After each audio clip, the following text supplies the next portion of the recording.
اهدنا الصراط المستقيم আত্মসংযমের বার্তা নিয়ে শুরু হলো মাহে রমজান। পবিত্র মাহে রমজানের প্রথম দিন আজ। রহমত, বরকত ও নাজাতের বার্তা নিয়ে শুরু হয়েছে মুসলিম উম্মার সবচেয়ে বড় পবিত্র মাস। সন্ধ্যা নামতেই দেশের বিভিন্ন মসজিদে ছোট বড়, তরুণ ও বৃদ্ধ সবাই অংশ নেন তারাবির নামাজে। ইবাদত আর দোয়ায় মুখর হয়ে ওঠে মসজিদ প্রাঙ্গণ।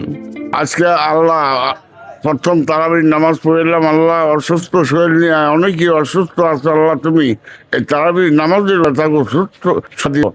আমিন আমিন। আর সব মুসলিম ভাই কাছে আমার অনুরোধ রইল, সবাই যেন আল্লাহর কায়েম হুকুম মতন 30টা রোজা আদায় করতে পারে, এই আমার প্রত্যাশা। তারাবির নামাজ শেষে মুসলিমদের অনুভূতিতে ছিল ভালোবাসা, শান্তি ও প্রিয়জনদের জন্য দোয়া। আপনি নামাজ পড়ছেন? হ্যাঁ, নামাজ পড়ে কি করছেন? আমার আব্বু আম্মুর জন্য দোয়া করছি। আর আর কিছু না, আমার আব্বু আম্মুর জন্য দোয়া করছি, আত্মীয় স্বজন সবার জন্য দোয়া করছি। কয়টা রোজা রাখবেন? ইনশাল্লাহ 30টা রাখার চেষ্টা করব।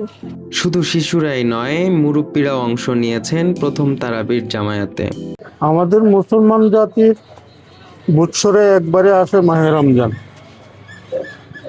ওই সুবাদে আমাদের মুসলমান জাতি বছরে একবার রমজানে সবাইকে রোজা রাখা উচিত এবং সবাই রোজা রাখার জন্য চেষ্টা করবেন।